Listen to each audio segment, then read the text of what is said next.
Anong target natin? Pag natayo yung bahay, kompleto na lahat ng mga requirements? How long is the construction of the units targeted if sole responsibility lang ng contractors?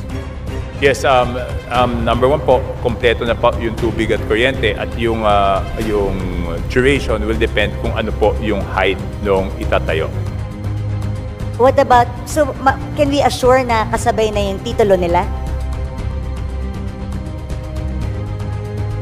Yes po, dahil yun po ang iti-take out. Kung wala pang title, wala pong ma-take out po.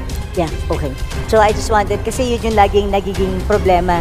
Ito na nga, proyektong pabahay ng Administrasyong Marcos ininterpula ni Congresswoman Bernadette Herrera. Pero bago ang lahat, maaari kayong mag-subscribe para maging updated sa mga issue at bagong mga balita. Pinagtawanan nga ng maraming netizen ang proyektong pabahay ng Administrasyong Marcos. Ito'y marahil sa masyadong tinipid ito at tila ba'y alagang manok lang ang maninirahan dito. Ininterpula nga ni Congresswoman Bernadette kung magiging sapat ba ang proyektong ito para sa isang pamilya. Narito ang buong detalye. Proceed.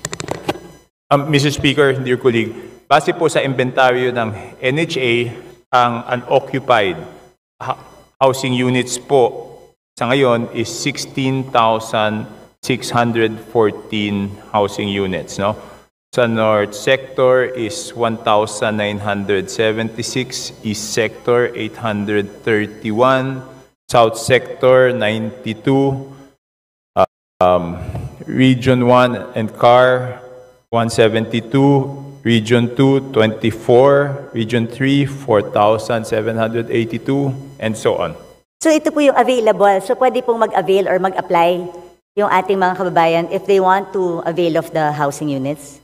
Mr. Speaker, meron na pong intended beneficiaries nito. Kaya lang, ang nagtatagal po dito, Mr. Speaker, is yung MOA between the sending LGU and the receiving LGU po. Dahil meron pong bagong guidelines ngayon dito tungkol doon sa agreement ng sending at saka ng receiving LGU, Mr. Speaker. So, Mr. Speaker, Mr. Sponsor, paano kaya yung proseso? For example, meron tayong mga kababayan na gusto magpalista that they want to avail para makaabang sila. May I know the process so that mag-guide yung mga kababayan natin? Saan po sila pwedeng pumunta to apply? Yes, Mr. Speaker. Ang nangyayari po, yung ating mga beneficiaryo na gusto po mag-avail ng housing units ay pwede po mag-apply sa regional offices or po doon po sa LGU, Mr. Speaker. If I may, Mr. Sponsor, baka pwede po pasubmit na lang po sa office lahat ng requirements so that we can have an information dissemination. Kaya ko po yung tinanong, Mr. Speaker, Mr. Sponsor, gusto ko lang pong ipaalala sa DSUD na bibigyan po ba ng priority ang solo parents?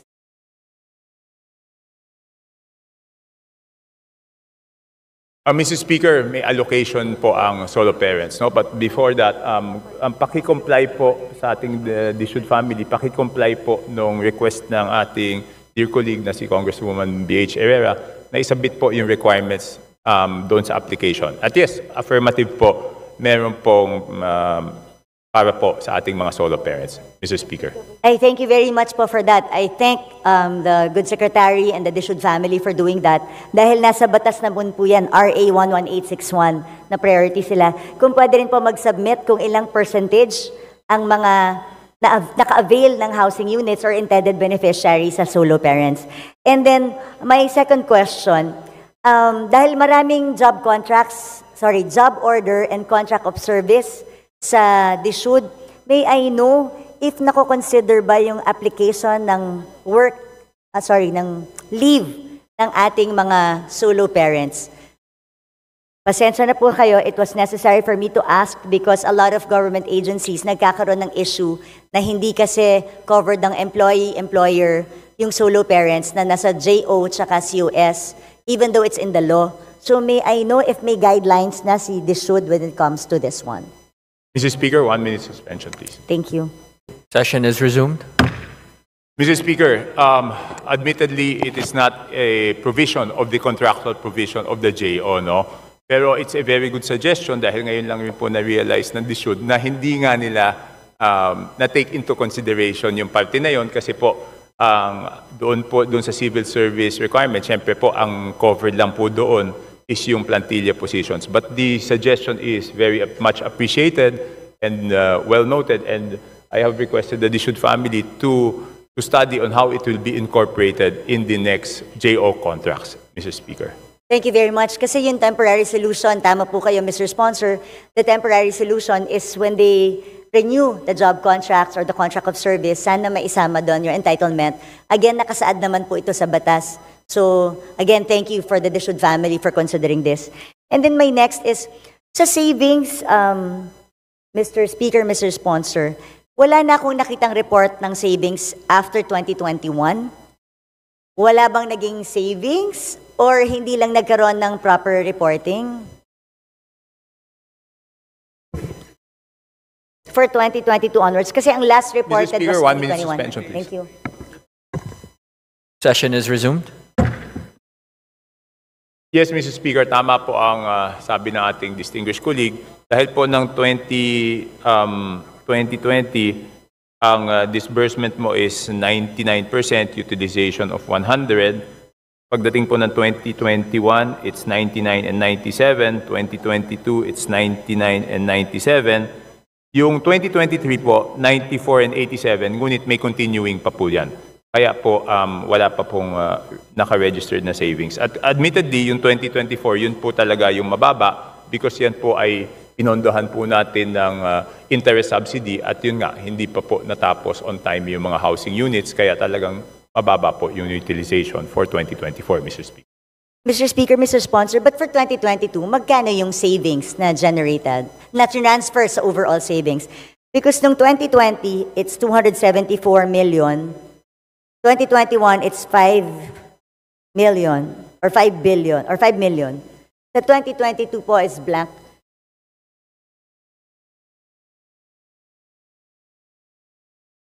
Mr. Speaker, 1 minute suspension, please. Session is resumed. Mr. Speaker, for 2022 po, ang naging savings noon is 28.86 pero nagamit na po yun noong year 2023. And for 2023 po, as of today, ang natitira po is 156 million pero bidded out na po ito at may-utilize po itong 156 million na to, Mrs. Speaker. So, Mr. Speaker, Mrs. Sponsor, that's the reason why hindi na siya na-transfer to overall savings. Naiwan siya sa agency, tapos nagamit. Yes, Mr. Speaker. Tama po yan. Okay, thank you. My next question, Mr. Speaker, Mr. Sponsor, dun po sa catch-up plan ng 4PH program, ginawa natin, NHA and SHFC will secure developmental loans with guarantees. May I know, nagbigay na ba ng legal opinion yung OSG when it comes to this?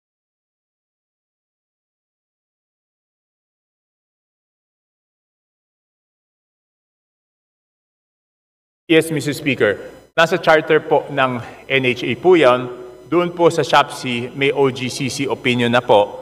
Ngunit para masigurado po, kakuha rin po sila ng DOJ opinion, yung SHFC po, Mr. Speaker. So yung SHFC, okay na. Upon yung order ng, opinion ng OGCC, it's allowed. Yes po. But So wala na tayong problema, wala tayong legal impediment for the catch-up plan? magsisigure pa rin po sila ng DOJ opinion para lang po for the DOF to release the guarantee, Mr. Speaker. Pwede po makakuha na lang po ng kopya ng OGCC opinion. Thank you very much. So, because of this catch-up plan, ang mangyayari, private developers will now solely function as contractors. So, wala na silang role as developers. Is that correct? Yes, Mr. Speaker, distinguished colleague. I know ito matagal ko ng issue with, kasama rin ba doon titling, conversion, dealing with LGUs, DNR? Because these are often the problems of developers or contractors, hindi maibigay or ma-award kasi yung individual titling or individual titling hindi nabibigay. So whose responsibility is it now? Mr. Speaker, distinguished colleague, lahat po ng responsibilidad na yun ay mapupunta po sa SHFC o sa NHA. So yung pong contractor is really just for construction. Siya na po that's ang good news. magko-construct nung building. Yun lang po ang responsibilidad niya, Mr. Speaker. Ay, thank you very much. So meaning, matatanggal na ngayon sa problema kasi ang contractors magde-develop na lang ng bahay. So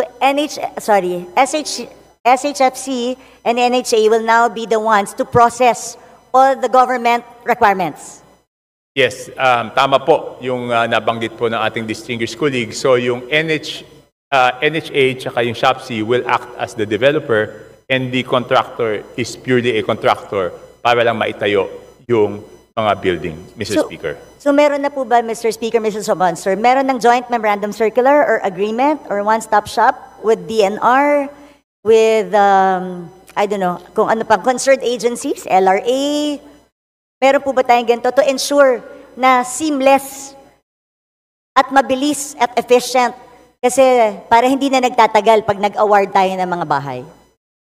Mr. Speaker, ang ginagawa po nila is inaayos po nila yung ARTA nila para lahat po ng concerned agencies tulad po ng DA, DNR, LRA, PhilVox, MFC, Pag-ibig, DILG, DICT at lahat pang ibang government agencies is ma-involve doon sa proseso at mas streamline po yung proseso, Mr. Speaker. At kasama po dito yung mga LGU para doon sa pag-streamline ng mga permits na kakailanganin.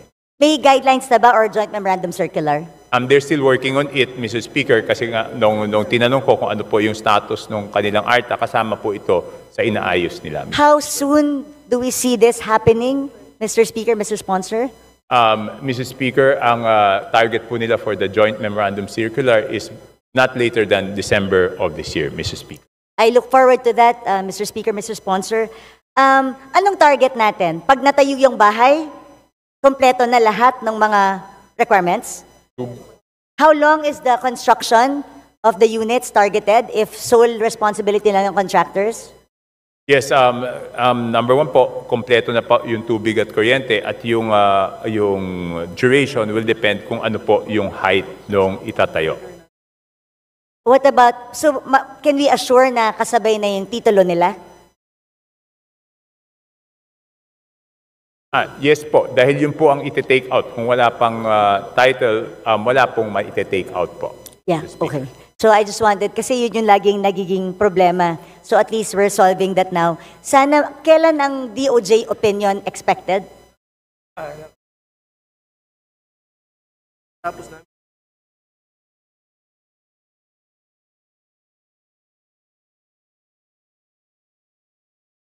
Okay.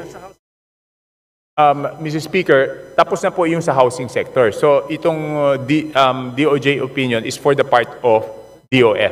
For the part po of DOF, Mr. Speaker. Meron kasi meron kayong program that you allowed a temporary license to sell kahit wala pang ECC and building permits. Mawawala na ba ito kasi hindi na sila developer? So ano to? Is this for the existing or yung nasimulan na? Mr. Speaker, 1 minute suspension, please. Session is resumed. Mr. Speaker, yung temporary license to sell will continue for non-PH, for PH projects. No? Ang reason po kung bakit pinapayagan yun is because yung ibang mga requirements matagal. Pero po yung pinagbayaran naka-escrow po, hindi po magagalaw ng developer. But in the case of 4PH, mawawala na po yung temporary license to sell kasi ang lalabas ng developer na po is yung NHA at dahil NHA po, hindi na po niya kailangan ng license to sell, Mr. Speaker. Ayan. So yun po yung gusto ko lang i-clarify because that's what was one of the answers during the discussion sa pre-plenary. Okay. Kamusta po yung compliance dun sa 20%? Alam ko naka-escrow ito. Yung compliance dun sa 20% na socialized housing component, ano na po bang magiging strategy natin dito? Kasi tinutuloy po ba yung ginawa ng previous administration na naka-escrow siya instead of actually building the socialized housing component? Yes po. Ang nangyayari po dyan, dahil po hindi po makakomply yung mga developers, so binabayaran na lang po nila yung katumbas ng 15% pag subdivision at 5% pag condominium. At yan po ay naka-escrow, no? At ang gagawin po ng ahensya ngayon is gagamitin na po ito for socialized housing dahil ito po ay naka-escrow pa rin sa ngayon, Mr. Speaker.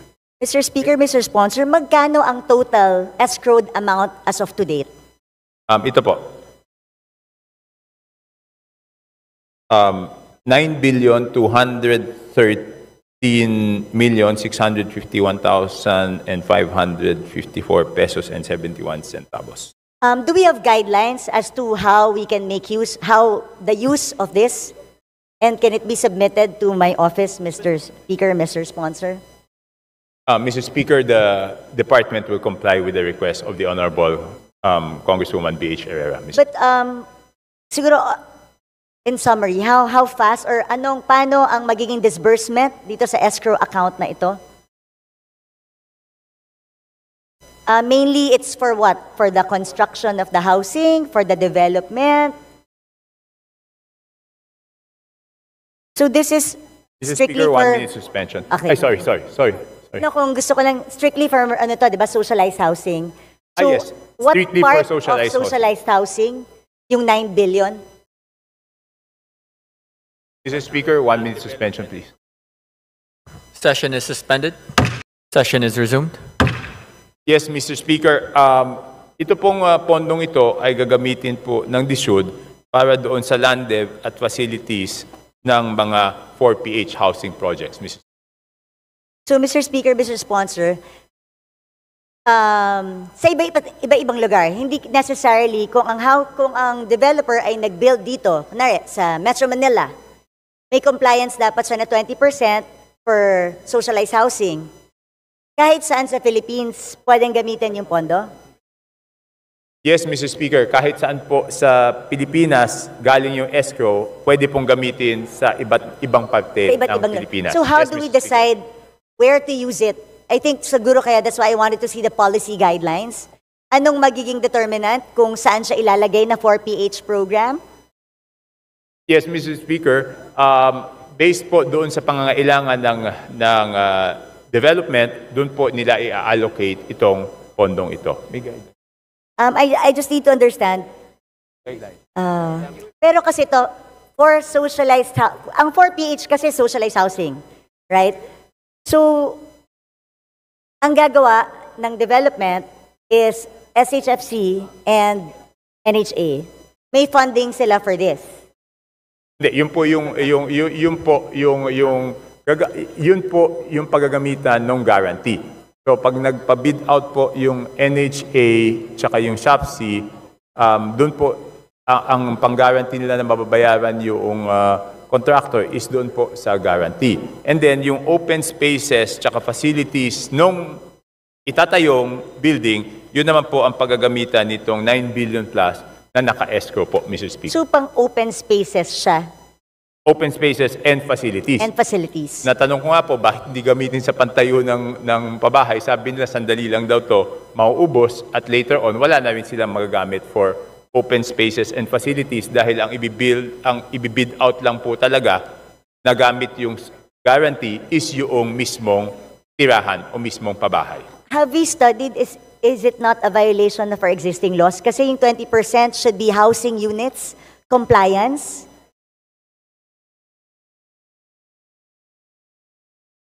Mr. Speaker, ang sinabi po, pwede pong gamitin sa social housing units, no?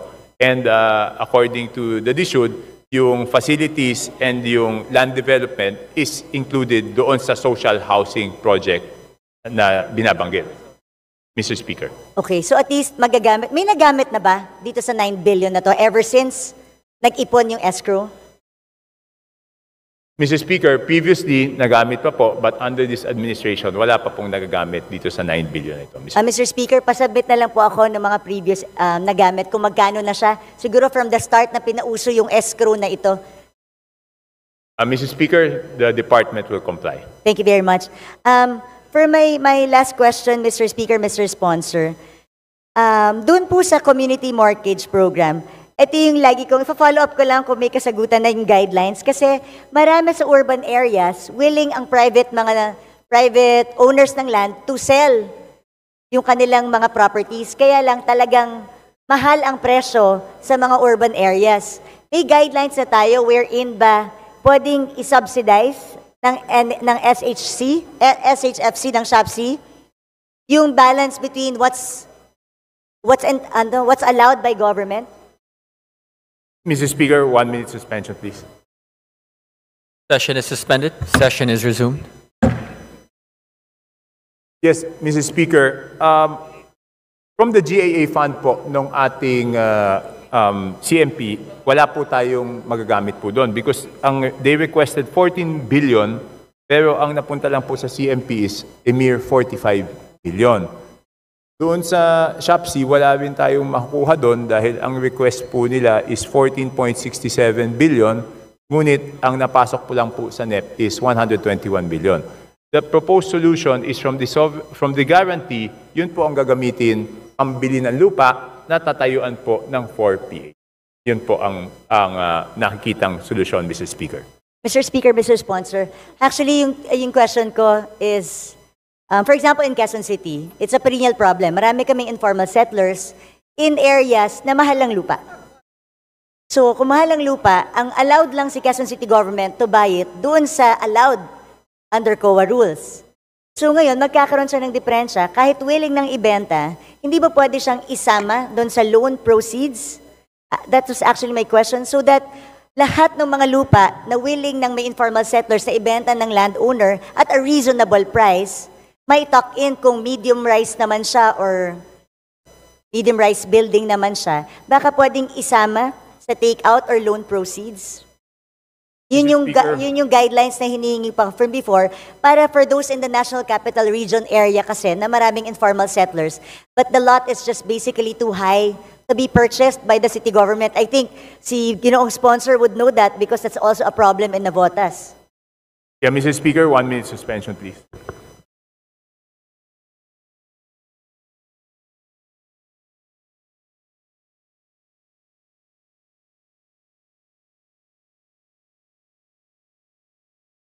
Session is resumed. Yes, Mr. Speaker, base po sa Joint Memorandum Circular 2023-003, pwede po yung lupa kasi mas spread out po siya doon sa number of units na nakatayo doon sa lupa na yon, Mr. Speaker. Ay nako, thank you very much, Mr. Speaker, Mr. Sponsor. At least finally nandiyan na yan. Pahingin na lang po ako ng kopya ng JMC so that it can be spread throughout the Metro Manila LGUs kasi importante din po yun, especially for cities like Quezon City. Finally, Mr. Speaker, Mr. Sponsor, so we can be assured after JMC of December 2024, by January, 4PH na new strategy can fly already? Mr. Speaker, as long as we get po the DOF to issue the guarantee, pwede na po gawin yung bagong scheme po ng 4PH, Mr. Speaker. Thank you, Mr. Speaker, Mr. Sponsor. Kasama niyo po ang representanteng ito in supporting the 4PH program. I have very high hopes for it, Mr. Speaker, and I'm happy with the new strategy and the catch-up plan. I just hope mataasan din yung pondo ng community mortgage program. I'd like to put that on record. We join you in supporting Kong Marisa Del Mar and that move to really increase the budget of SHFC, especially the community mortgage program. Again, Mr. Speaker, Mr. Sponsor, maraming salamat, and thank you, Mr. Secretary. Thank you very much to our distinguished colleague, Congresswoman B.H. Herrera, especially for your input doon po sa single parents, no, which admittedly was overlooked and which admittedly is a very important issue that they will include in the next JO contract, Mr. Speaker. Thank you, Mr. Sponsor.